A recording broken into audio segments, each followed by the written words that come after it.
see white lies dancing between the lines. She's an atheist. Carousels in her mind, spinning all in her eyes. She's an atheist. Hello and welcome to the Digital Freethought Radio Hour on WOZO Radio 103.9 LPFM here in Knoxville, Tennessee. We're recording this on Sunday morning, December 12th, 2021. I'm Larry Rhodes, or Doubter5, and as usual, we have our co-host Wombat on the line with us. Hello, Wombat. Wombat? It's Dr. Wombat. Quit generalizing. It is. Our guests today are George Brown, the 2.5, originally from Brooklyn, now residing in Tennessee. Hello. Hello. And we have Dread Pirate Higgs from his car office. He's working this morning, but trying to join us. I'm glad you could be with us there, Dread. Very nice. Digital Freethought Radio Hour is a talk radio show about atheism, free thought, rational thought, humanism, and the sciences. And conversely, we'll also talk about religion, religious faiths, gods, holy books, and superstition. And if you think you're the only non-believer in your town, well, you're just not. In Knoxville, we have a group of over 1,000 of us, and we'll tell you more about how you can join that group or at least meet with them after the mid-show break. Wombat, where are we going to be talking about today? We're talking about overgeneralizations today, and we're going to get really heady into this topic. I'm so excited to get into this. I'm happy I'm hanging out with you guys this morning. But before we get into the meat and potatoes, or should I say the noodles, we'll throw it up to our own Dread Pirate Higgs for our weekly invocation. Our noodly lord, who art in a colander, al dente be thy noodles. Thy blood be rum, thy sauce be yum, with wheat as it is with vegetables. Give us this day our garlic bread, and forgive us our cussing, as we forgive those who cuss against us. And lead us not into Ketoism, but deliver us some carbs. For thine are the meatballs, and the sauce, and the grog, whenever and ever. Man. There was some really, really good slow down emphasis. Thank you. Like the internet is working for your time period on that. It was great. Wonderful. George Brown, 2.5. Okay, let's just do a quick rundown. Dread Pirate, are you allowed to talk about where you are right now? Because it's a very interesting story. If it's a no, that's fine. Okay. Well, I don't know if it's all that interesting. We're shooting a movie called we're shooting a movie called Monster High, and it's a live version of a popular child's cartoon. Nice. So I'm just on set here. Well, no offense, Dread, but I think you're past the days of playing a high school student. Hey, don't let like Tom Holland hear you say that, because it's been going around. It's been a while since I've seen. I don't think I'll be shooting today though, because it's. I think his phone had a stroke. Indeed. That's fine. It's fine. We're used to our own swarthy captain. Larry Rhodes, how you been? I wanted to check in on you. How you I'm feeling? doing just fine. Staying safe, staying healthy, working day to day. So cool. Very good. Yeah, I'm glad you like the work life. Yeah, I do. I just had an extended break. It was my birthday last week, so happy birthday to me. But Happy also, birthday. Thank you. I had this really, really interesting situation where I was looking at like all my birthdays and they just all felt the same to me. I was just like, there's no difference, nothing special, nothing up and down. It's all the same. And then I read in a book, you shouldn't generalize. And so I was like, don't generalize. Let me throw it up to our own George Brown. Tell us why we should or shouldn't generalize. What's this story about? Well, I was thinking one day, here's how I came up with this topic. I was thinking one day about animals. It just, the thoughts came to me that if a human being mistreats a puppy, a little dog, that will form an imprint in the mind of the puppy. And if another human being comes along and mistreats that same puppy, the dog will now generalize that all humans are not to be trusted. And the dog is going to go through life with this with this predisposition, unless the dog is counter trained against this, which is going to take a bit of work to do. And it occurred to me, well, are we any different than that little puppy? And it came to me that this is at the foundation, this tendency. We are not different than that puppy. And in fact, we form generalizations. We need to do it. We need to generalize. It's the way we make sense of the world. And for survival, going back thousands of years. Very true. Okay, survival. And so this is at the root of things like prejudice, racism, you name it. Yeah. Anyway, those are the thoughts that came to me. So I thought I would bring this to us as a group and just bat this around and see if it makes sense. Let's throw this up. Larry, I think you were touching on something really important, that generalization on the good side, we'll start with the pros, does have a lot of benefits, particularly for a survival sense. What do you mean by that? Well, if you get bit by a snake back like 3,000, 5,000 years ago when we were evolving our sense of safety and security, well, then you would tend to, if it didn't kill you, you would tend to generalize, that other snakes were dangerous as well. So you would avoid them, and that would help your chances of survival. There's actually a really cool evolutionary trait where some species who aren't poisonous will mimic poisonous species and just bait wholly on the idea of, if I look like that thing, you will leave me alone because you've generalized that thing is dangerous and not worth eating. And it's not a conscious decision on the other predator, the other organism either. It's just, if they happen to look a little bit like the dangerous predator, then the prey, the other organisms around them, will leave them alone. And the more they happen to, by happen chance and mutation and evolution, to become more and more toward that, look more like that, the more that the other people or other things will leave them alone. The predators will. Yeah. George Brown will touch back on it. Yeah, and what, following up on what Larry just said, is that the predator understands that the prey is making that generalization. Yeah. So he's got the prey psyched out. That's pretty sophisticated, I think. I don't think so. I think it's the other way around. Dread. Yeah, I think it's the other way around. Dread, what do you think? Yeah, no, there isn't any conscious sort of appreciation of what's going on there on behalf of either the predator or the prey. It's just, it's evolution that is, eventually favored these either defenses. Moths are like this. There are some species of moths, for instance, that have markings similar to other moths, which are poison when ingested. So, but they're not conscious. They don't have any awareness that they look like another moth. You got the sentence out. Not bad. Larry, what's up? Well, no, I'd say that the predator would be guilty of generalization. It's Yeah. not like Dread, we're having a little bit of trouble getting you all out, so I'm going to give you a chance to reset. But it's dragging your voice out. But I think we have an interesting spread here, because George Brown, you say that it's conscious thought on both. No, I didn't say it was conscious. Or I'm agreeing with Dread Pirate. Well, I'm also disagreeing with Dread Pirate. Dread Pirate is saying there's proof that neither side is conscious, and we don't have conscious meters yet. So that's a powerful argument to make. And Larry, you're saying that the predator is the one that's being guilty. Right, he's conscious of the decision that this caused me trouble, so I'm going to generalize to this one, so I'll avoid it.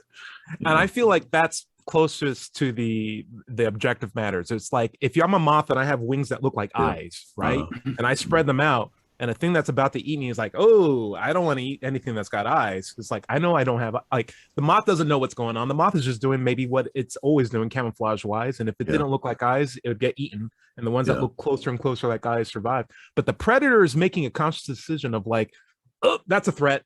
don't want to deal with it. I'll go eat something else. And I feel like, ooh, so in survival, in some instances of survival, there could be examples of that. And I think maybe in a more human way, but like culturally, we are quick to know who's threats, who's in our tribe and who isn't in our tribe. Oh, they have blue leather. They're outsiders. They have red leather. They're with us. Like those quick decisions. Uniforms serve that purpose. Yeah. Just those quick decisions of like, are you with us or are you against us? Yeah. You know. But another point about how evolution works to make things that seem to be created.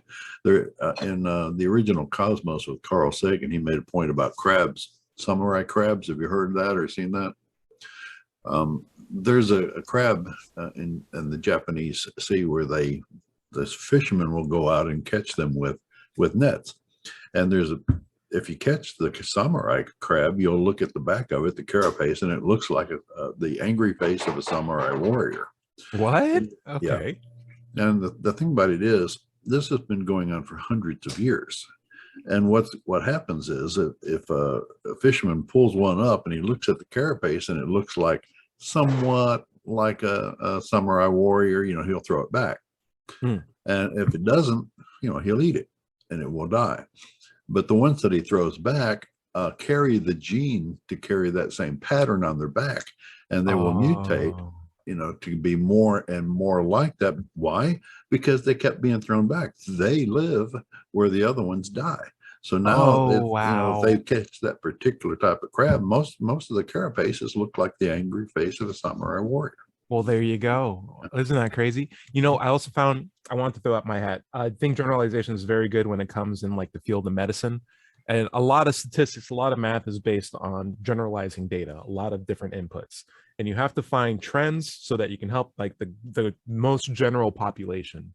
And when they come out with like prescriptions for or medicine dosages for like aspirin or vaccines or like anything in that nature, those models are based off of generalized data where you have a bell curve where it's like, for this number of people, we found this to be effective.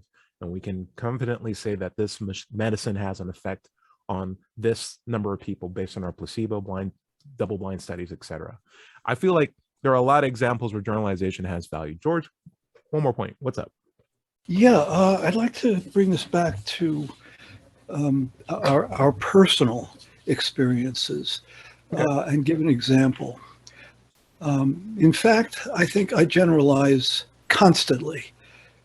When I make decisions on the basis of generalizations, for instance, here's an example. When I used to drive to my radio job in Springfield, Massachusetts, I drove 3.5 hours each way to get to work. And hey, stop. You drove 3.5 hours back and forth? Was it through the snow? Day. Did you have a backpack on? No. I worked. I ran the station on weekends. Oh, okay. So I was living in New York City and driving up to Springfield, Massachusetts, putting in my weekend on the air. The station was in a hotel, and I got a free hotel room as part of my miserable pay. And so I spent the weekend in Springfield and then went back to New York for the week. So anyway, I would be driving a lot on the freeway, and I've noticed, here I'm generalizing, that drivers with Massachusetts license plates tended to be pretty wild on the road. And Rhode Island, the same thing. And so I responded that, like, if I was passed by somebody going over the speed limit with a Massachusetts license plate, for instance, I would back off instinctively and give them a lot of room on the road. Just don't mess with that guy, That's my generalization.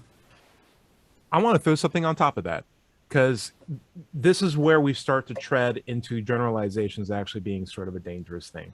And yes, my example is until I moved here to this town that I'm in, I thought nothing of particular trends in cars and driving poorly. But it wasn't until I got here that almost every single time I almost got in an accident, or some car almost cut me off, or something, didn't let me get into an exit way. It was a Nissan Altima. And I'm like, Nissan Altimas are like the bane of my existence, because whenever I see one driving near me, it's always a problem with that car. There's always going to do something. And I didn't realize that it was just because I lived next to a Nissan plant. There's like 3 big ones around here. And the most common car on the streets, you can count it, are all Nissan cars. And the most affordable one is an Altima, right? It's the base model. And so every single time there was a problem on the road, the chances of it being a Nissan Altima, because I have a quick commute back at home, it's a Nissan Altima. And so it's not the fact that people driving Nissan Altimas are the problem, though I have generalized that. I have consciously in my head, even up to today, I'll see Nissan Altima, I'm like, that's a terrible driver right there. That's a bad driver. And that's, I think, where we start to get into troubles with generalizations, because they can be largely misinformed. And they can control how I feel about things without especially if you have other people feeding into that. Like if you have friends that have noticed the same thing and start reinforcing your problem with it. Yeah. It's like, well, you got a problem with these cars? I got a problem with these cars. Let's start a club. And next thing you know, you guys got hats and you started a religion. George, and then one guy's like, we shouldn't eat bacon. And next thing you know, it's like, we should put this in a book. Anyway, what makes my observation on the freeway even more puzzling is that the insurance companies back up my generalizations, so that the insurance rates for the state of Massachusetts are through the roof. Traditionally, they do have bad drivers in Massachusetts. It's not just my imagination, So I actually do think there could be some merit to the idea of how not all religions, but certain ones pop up, because you have to have people on board, right? Like the religion has to not only solve some mysteries, but also it benefits, a lot of them do, when they have an us versus them mentality and you're in the us group, because that has some sort of uniformity and you feel like there's less threats around you because there's a sense of community. So like when you have a religion, I've seen in like Christianity, it's like, we're here and the Hebrews are over there, or like we're the chosen Hebrews, but they're the Philistines. Yeah, we hate the Philistines. You can see that even in sports teams. I mean, it's not just religion. It's it's all over. The us versus them mentality. Yeah, and I think it cruxes on generalizations, because if you were to give any sort of critical thought to the moment, you'd clearly see that in both groups of people, there's enough diversity, if you're willing to look for it, where the commonalities outweigh the severe differences that are being lauded as like the main important thing. And I feel like that's what's really hard with the generalized outlook. Dred, you have anything you want to weigh on this? Sure. Can you hear me okay? Yeah, I can hear you just fine. Okay. I changed my my Wi-Fi over to my phone.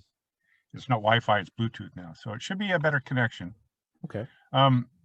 Is it dragging? Sounding good? No, you're great. You're good. You sound great. It'll only start dragging once you start making a really important point. Okay. Well, I was in speaking generally about generalization. It always brings me back to Daniel Kahneman's Thinking Fast and Slow. Yes. Where generalizations tend to be the result of a necessity for fast thinking. So if a breeze is blowing through the grasses, do you assume it's the wind, or do you assume it's a lion waiting to pounce? So, generally speaking, if you go with the lion, your odds of survival in circumstances where it is a lion and not the wind, your chances of survival are greatly enhanced. And that really, sort of supporting the idea that generalization is something that we do in fast thinking. Slow thinking, we can be a little more reflective, a little more discerning, and take greater care in trying to figure out if what we're looking at is a general thing, specific thing. Right. Only at the expense of time and some energy, right? Whereas with this fast thinking, you get results quickly, but they could be completely wrong. They can be completely misinformed. And so what I'm left with is 2 different standards of thought. And I want to make sure I'm using the most appropriate standard for answering the right question. And when it comes to like matters of like culture and people and more complex issues, I want to have slow thinking as my main motivator. But for like, hey, is that fire in my kitchen. Mhm. I want the fast thinking in my head. So like, I'm not saying either is bad. I'm just saying let's use them in their most appropriate format. And I find like if you look at some of the issues we have with culture Right. today, And it's a just lot be of people aware just- of the shortcomings when you do Exactly. use it. Yeah. Yes, and we'll be aware of the work that needs to be put into refining it, even when you have it. But yeah, I feel like a lot of shortcomings with the cultures that we have today, the polarization, politicization of a lot of things, culture, lack of diversity in a lot of issues. It's a question of, are we thinking about this slowly, or are we thinking about it quickly and overgeneralizing, and are we willing to appreciate some nuances? Let's see, Larry, you said software. What's up? Oh, you had typed in the notes higher standards of software. Yeah. That got me thinking. So, software, that's AI I did- application, isn't it?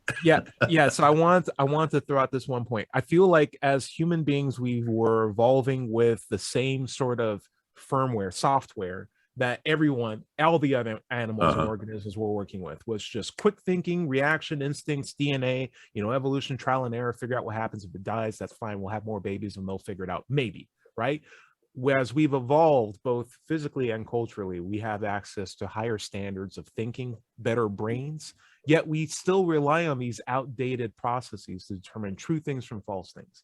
And so what I've said was we should be willing to recognize that we have a higher standard of software available for us, for our brains, if you want to think about it like that. And we should be more reliant on that software more often, and being willing to feed it with more information so that we can come up with better conclusions and ideas as a culture. George Brown, what's up? Well, I want to go back to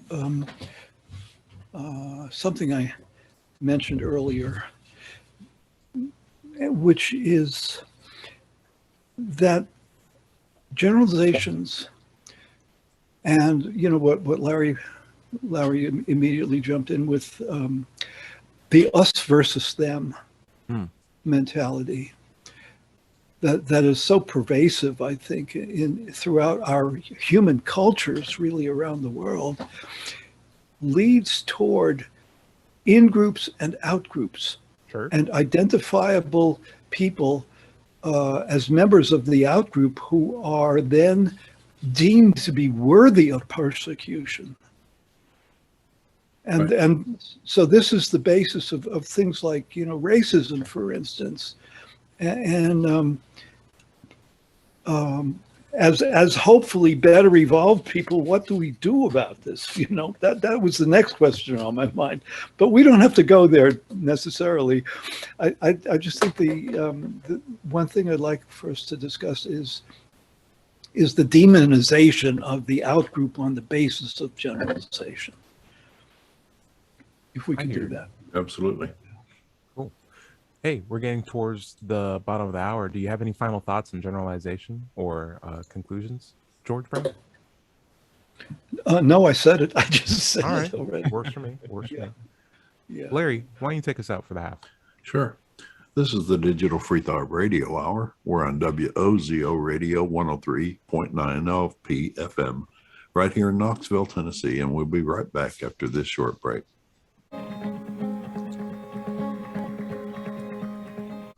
Hello, and welcome back to the second half of the Digital Freethought Radio Hour. I'm Doubter 5, and we're on WOZO Radio 103.9 LPFM right here in Knoxville, Tennessee. Now let's talk about the Atheist Society of Knoxville.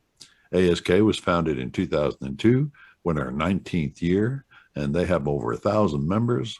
And we have weekly in-person meetings in the Knoxville Old City at Barley's Tap Room and Pizzeria. Come down and join us. Look for us out on the patio. If you'd like to join our Tuesday evening Zoom meeting, say you don't live in Knoxville, you can. Just email us at at askanatheist@knoxvilleatheist.org or letschatse@gmail.com.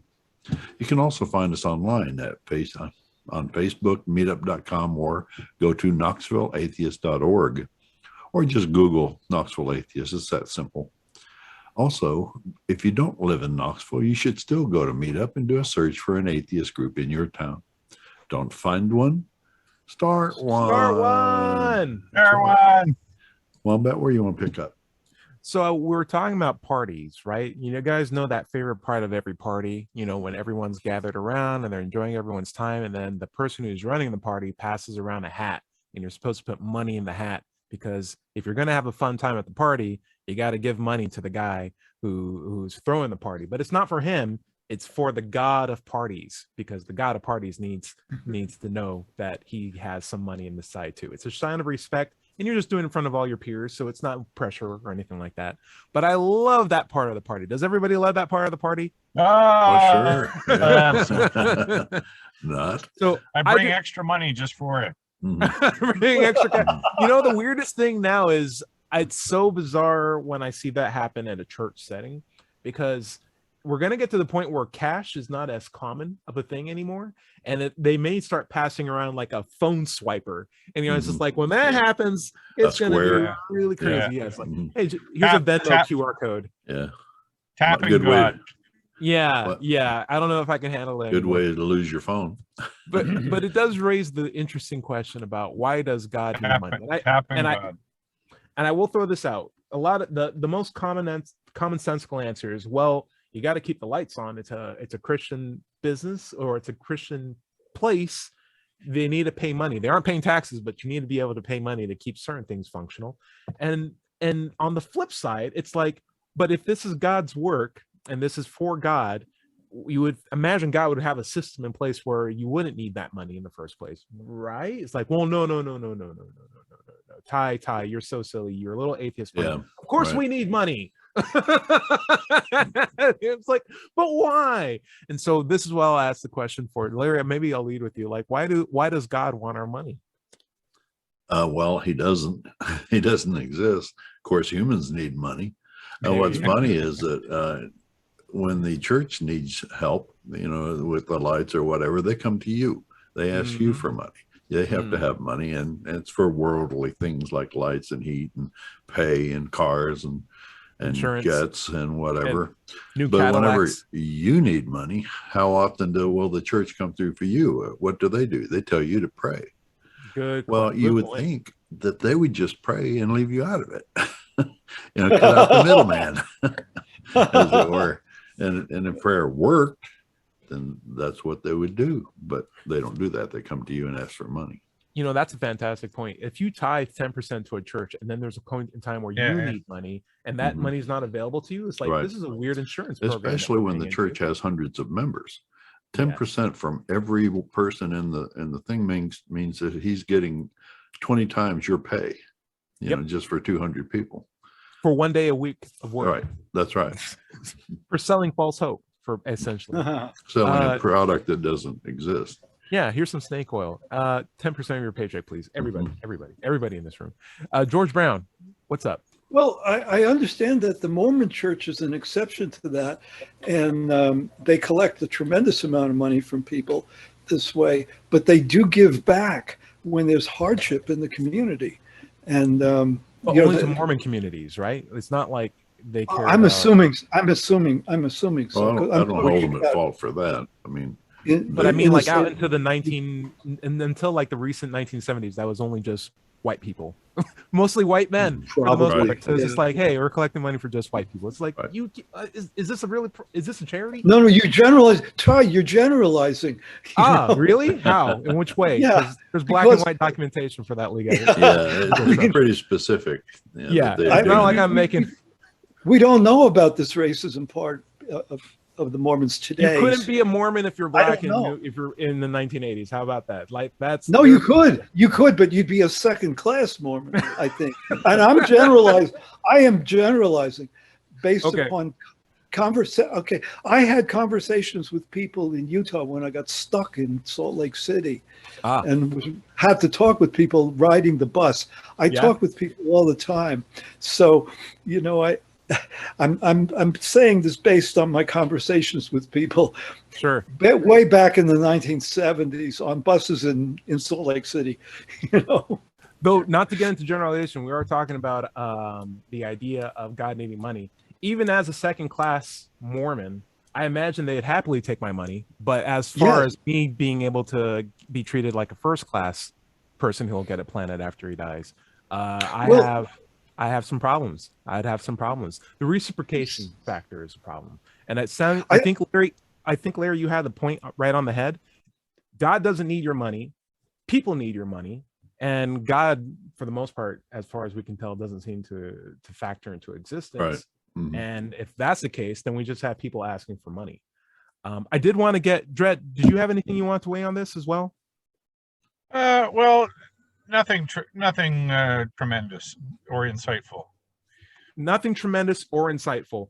So how much money does the flying spaghetti monster want from us? Well, we do pass around the holy colander, but that's at our past stats, and that's just to help pay for the food that we share. So and of course every year we have to file our paperwork with the government.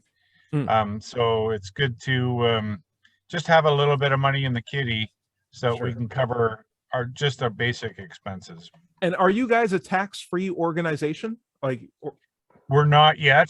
No, we're a registered society, but we're not yet tax-free. So in my head, you collect money. Keep doing what you want, because if the government is charging for you guys to collect with each other and stuff like that, and there's a tax on that, yes, I can see a need for that. You're like the Boy Scouts, you're like the Girl Scouts, sell your cookies, make your dimes, right? But for churches who have a tax credit and the tithing on top of it, and you need my money, what expenses? What's your overhead? What product are you selling? What are you coming out with? What's the question here? I have so many questions. Well, one thing I can add to this is something in our community that I've seen, and of course it's something generally practiced throughout Canada, is that like the province of British Columbia allows registered churches there's a statutory relaxation of property taxes. Okay. But it only covers up to about 90%. So the churches in our local community then have to apply to City Hall to get relief of that remaining 10%. So that's how they get 100% relief on their property taxes, is not only dipping into the provincial coffer, but also on a municipal level. Wow. So yeah, no, it's pretty glaring. And it's certainly between our church and the humanists, we're just trying to get that as another thing to eliminate the crossover between church and state. And I guess you would think that if there was an all-powerful God that created the universe and was on their side, why do they have to steal money from the coffers of tax-paying citizens who might be secular or might be different religions? Exactly. To afford their worship practices? Why can't the God just provide them with what they need as they need it? If anything, wouldn't that be an amazing piece of evidence for the fact that God does exist? It's like, hey, we're Christians. Oh, all this money came from nowhere. Fantastic. Yeah, the IRS would be interested in that too. Well, the IRS would become Christians overnight. They'd be like, oh, this is the one. No, I mean, that money came from where? It's like, well, one thing that I have a problem with is that, if 25% of the people in our community are Christians, 100% are paying for their tax relief. Right. So, if you're a Muslim and there's no Muslim churches in or Muslim, whatever they call them in our community, Mosques. The Muslims are paying for the Christian churches, or the Buddhists are paying for the Muslim churches. You know what I mean? Like, it's just patently unfair. So yeah, I like that one. That's why the government should not be in the business of taking your money and giving it to religions. The religion business. Right. But they do. Right. I mean, ever since George Bush's faith-based initiatives, which has been 10 years now? No, are you kidding me? They're still doing it. This has been around since Plantagenet dynasty. 12 years, something like that. Yeah, and it was medieval age. Right. It was just an executive order, which can be rescinded at any new president comes in, can rescind it, but they haven't. All right. Positive notes now, because we got to get Larry happy now. All right. I refuse. There we go. I'm thinking why God needs our money is a fascinating thing, because I never heard this argument, but I'm trying to devil's advocate here. But let's say we're not giving him money because God made money, he made people. What God really wants is the sign of sacrifice, because there's like probably a story in the Bible where it's like, hey, there's a lady who has 1 gold coin and there's like a guy who has 100 gold coins, but if the guy and the lady both give up 1 coin, it's the lady giving up everything she has for her sign of for her belief in God, whereas the man's only giving up like 1 coin of the hundreds that he has. And yeah, they're both paying the same amount, but it means different. And what God really appreciates is that sacrifice. And so what really matters is the fact that you're sacrificing and showing you're paying homage to your Lord rather than the actual monetary value. So the money doesn't matter at all. It's all about the sacrifice. Larry, what do you think about that? Now, I don't really know what to think about it. I think I just converted Larry. Look at that. No, Like, no. hallelujah. Reverend Wells, I don't really know what to think about it. I mean, sure, Christianity is all about sacrifice. I mean, look at the sacrifice theoretically that Jesus made. Sure, yeah. But I don't think that it's valid. Gotcha. You know. Dread, what's up? Hand raised. What's up? Well, you said about sacrifice. It's also about obeisance, right? Oh, you said French words in an American show. What's up? Well, Sacre-bleu. well, obeisance, right? Like obedience. Okay.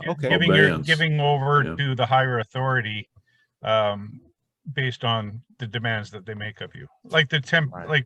that 10% tithing thing. Yeah. It's not a matter of, that is not a matter of the woman with the 1 coin and the guy with 100 coins. It's 10%, and that's obeisance, right? The thing is, it wouldn't have been cool if she gave him licorice. Like, it had to be gold coins. It's weird that God only accepts the sacrifice of cash money. That's right. Where I want to bring my chicken eggs in. Yeah, it's just like, hey, listen, if you want chicken eggs, I got chicken eggs. In the Old Testament, I can't remember the book it's in, but they tell you specifically how to prepare particular meats if you're going to give it to the church, give it to the priests. Right. So it can be other things besides money in the Old Testament, anyway. They're very particular about it. Yeah, and so it I have has a very to be kosher. yeah, It has to be kosher. Well, here's my thing with the weird idea of how it's explained in the Old Testament, and this might be a little tongue-in-cheeky for me, but it's like, make sure you sacrifice a goat and use the good barbecue sauce, not that ranch dressing thing. Make sure you cook it all the way around. Nice. Good. God wants it that way. Okay, now make sure you get some veggies, onions, none of that Brussels sprouts. Like, they're so specific with how to cook it that it seems like you're just making food for some guy that works at a church than it is for God. Like, the has sacrifice, a particular taste. It's like, get the best goat possible. Good fat. Don't over whip the egg yolk and the hollandaise sauce. And why do you have to bring it to the church in the first place? Get the good cranberry sauce. You know? The little pieces of fruit in there. Don't give me the cheap $1 stuff. Come on. Sure. Bust out a little bit. And I'm like, for a guy who is talking about what God wants, does it really matter how you sacrifice the goat, as long as it's a goat, right? Like, and at the end of the day, why does God want goats? And why do you have to bring it to the church? I mean, or the temple? That's happened to be where the priests are. But I mean, God, you could give it to God anywhere, right? And all these things are edible things. Like, these are all things that, like, you couldn't buy because they didn't have like forms of money like that back then. They were bartering and stuff like that. So, like, it seems like you're just giving food, coats, pelts, and stuff like that, things of value that are consumables, to people who don't generate any meaningful things. Right. They don't generate any any produce, any vegetables, any they're not harvesting anything. They're not harvesting, and yet they're not getting making grains. Anything. And what really kills me is that on Facebook and stuff, I hear religious people, particularly preachers, say that we atheists are the parasites on society, when it's obviously the other way around. I know. I hate those kinds of hypocrisies, man. It really, really blows my mind. Listen, this might be a bit of a tangent, but I am woefully aware that even when you know stuff, you can still learn stuff, right?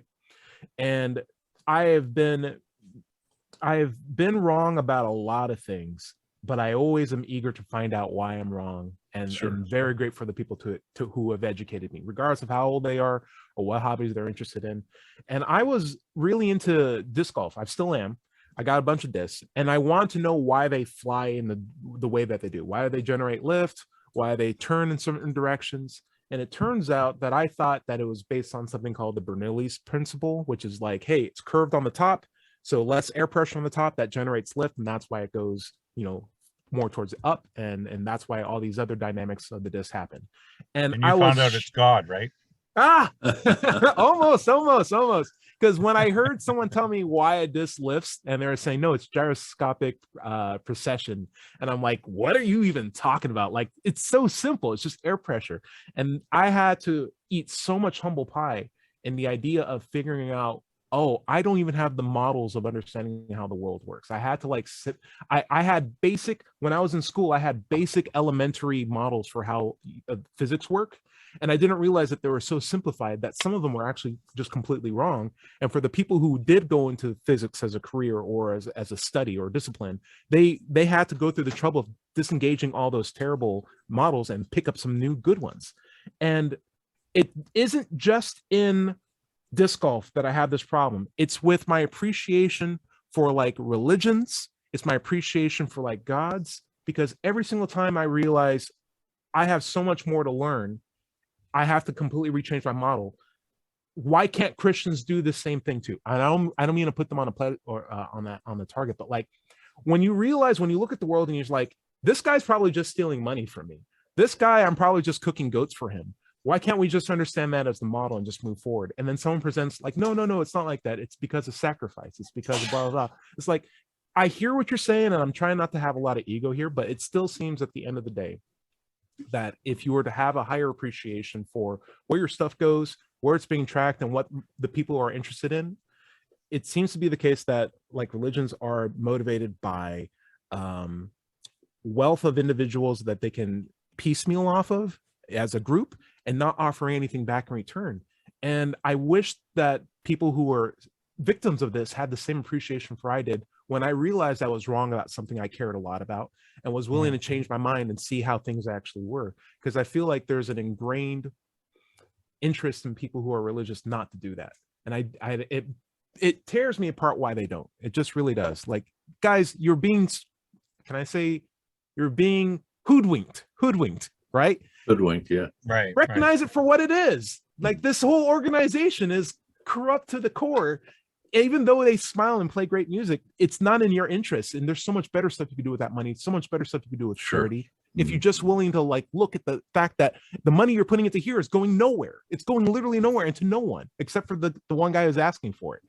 Catch that for what it is. George Brown, I'm sorry. That was a bit of tangent. I apologize, guys. Is this a case of the acceptance of do as I say, not what I do? Yeah. I hate that too. I mean, is that an acceptance? Does this come with the territory? Remember, I don't know because I wasn't raised this way. You say that, George, but like, I think that's it on the nail on the head. It's just hypocrisy at the end of the day. It's give to me, and when you have problems, I'll pray for you. And I'm like, that is such the most imbalanced, degree of reciprocation. I just wish it was just double so standard. Yeah. I wish we would generalize religious people as like all the same thing. Because here's the silly thing. If you talk to a Christian about like some cult that did the exact same thing, you say, hey, there's this cult that's all about human sacrifice and like talking animals and witches and stuff like that. And they have books that are outdated that like ban homosexuality and they're just really terrible. And they want all your money. They want 10% of your money, whatever they was like, that sounds crazy. It's like, yeah, but that's Christianity too. It's just like, oh, but no, my thing's different. It's like, no, it's all the same. Yeah. It's the same game every single time. It's crazy. Yeah. It's just people in different hats, in big hats, telling you not to eat bacon. That's your by the way, guys, that is the red flag. Whenever you're in a group and there's someone in a big hat that tells you not to eat bacon, congratulations, you're in a cult. I don't care if you call it a religion. I don't care if you were raised that way. That is, you're in a cult. Congratulations. Yeah, but what about the bacon cult? I don't know about the bacon cult. Dread Pirate, is there an evil maniacal version of Pastafarian that's like all keto, like that's all like flying bacon monsters or anything like that? No, we don't have a, sort of the anti FSM. The only thing that we have, in terms of any kind of a punishment or a hell, is that the beer volcano spews stale beer, and the strippers have STDs, and Oh no. otherwise heaven is without those things. The beer is good, and the strippers are all good. Checked out. Fair, not bad. Dread Pirate, COVID free. Dread Pirate, what would you recommend we check out before the end of next week? Well, maybe next week we can touch on the Bart Ehrman webinar I sat in last Sunday, Okay. which was about the Christmas story, and that would actually be good because it'd be fairly close to Christmas then. Nice. But other than that, naturally, the last couple of weeks I haven't been able to live stream, but generally I do on Mind Pirate, MINDPYRATE. That's my YouTube channel. I am still 2 people away from 100. Subscribe to this man's 100. channel, people. Oh, Just man. go to this YouTube thing and subscribe. It's been a yearly thing. What? That's right. You're one And then Reddit I'll post get away off from your doing back this. about it. Yeah, exactly. Don't make this Canadian upset. Though, by the way, guys, speaking of upset, a lot of atheists on this show for today. The war on Christmas is beginning, so just make sure you sharpen your pitchforks. Oh my God, that one. Oh, geez. Yeah, I know it always shows up, but it's okay. I got a new pitchfork I'm working on. It's really great. George Awesome. Brown, anything that you'd recommend that we check out before next week? I can't think of anything right now. Totally fine. You have a song Ask that you me recommend next. that we check Ask out? me next week. Tell me a song I should listen to, George Brown. What's a song I should check out before next week? Okay, I don't have a song, but I have a short story that won't leave me alone. Okay. And the name of the story is Horse of Air, and the author is Gardner Dozois. He was a science fiction anthologist, very well known as an anthologizer, but he also wrote himself. This is a story that just boggles my mind. I cannot explain Horse of it. Air? Horse of Air by Gardner Dozois, though. I'm There are sure there's other not a lot Horse of people of who Air. wrote a book like that, so I'm sure Horse of Air. This is it's a short story. It's been I dig it. published a few times, and it is an absolute mind bender. I have read it 6 times already, and I'm going to read it some more. Okay. Have to check it Wow. out. Okay, Yeah. cool. Let's see. For me, I'm gonna enjoy this weekend. I hope you guys enjoy this weekend too. Go to Dread Mind Pirate's channel. That's MINDPYRATE, and subscribe to his channel, please. Yes, please. Just needs 2 more, and you'll feel so happy. What better Christmas gift than that? That's right. So this is on YouTube, right? And by the way, Yeah. when I do get 100, I am going to be hosting my first show for my studio, Oh, which is going to go into the what the Higgs boson is, because Okay. that's my name. That's my namesake, of course. So I'm going to talk about all things Higgs. So yes, 100th subscriber will lead to that show. I dig it. So You dig it. Okay, cool. And Larry Rhodes, anything that we should check out? Well, yeah, I'd like to go into the Clergy Project for just a minute. Nice. If you are a preacher, imam, priest, or whatever, but no longer believe in religious, no longer have belief in religious claims, then check out the Clergy Project. You can find it at clergyproject.org. Now, the problem with clergy is that if you lose your faith, you can also lose your job, Yep. your family, your friends, and your income, maybe even your home.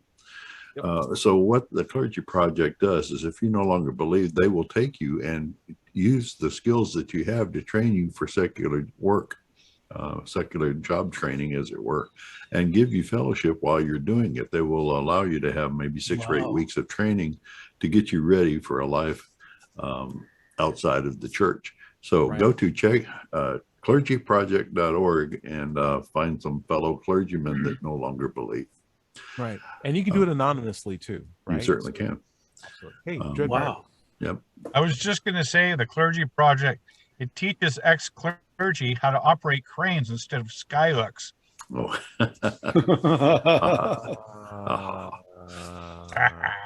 Good one. Good one. Good one. Larry, I have a lot of complaints about atheism because everybody knows it's all about, making bad spaghetti and having, terrible, throwing trash on the road and only having one headphone We in your pick ear. it That's up, what actually. atheism's all about. Yeah. And I feel like I'm an expert on it. So maybe we should just change our names to something else. What do you think? Yeah, no. Okay. Atheism is a what makes you the perfectly- expert? What makes you the expert? I mean, what is atheism? What's all about? Well, it's a perfectly apt appellation, as it were. It describes what we are. We don't believe in God, and that's what atheism means. And I am not going to stop using the word simply because it offends people who have made it a curse in the first place. Well, who do you think you are? Are you some expert? Did you write a book on atheism? I did write a book on atheism. What's it all about, Larry?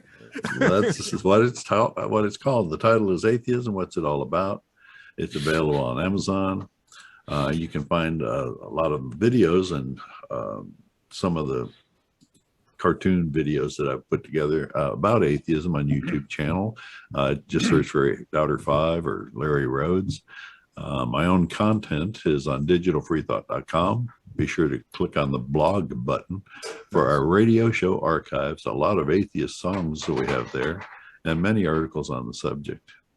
If you have questions for the show, you can send them to askanatheist@knoxvilleatheists.org or let's chat se@gmail.com, and we'll answer them on future shows. Thank you for joining us on the Digital Freethought Radio Hour. Remember, you can find the show on Apple, iTunes, Pocket Casts, Amazon, or podcasts everywhere. Just search for Digital Freethought Radio Hour.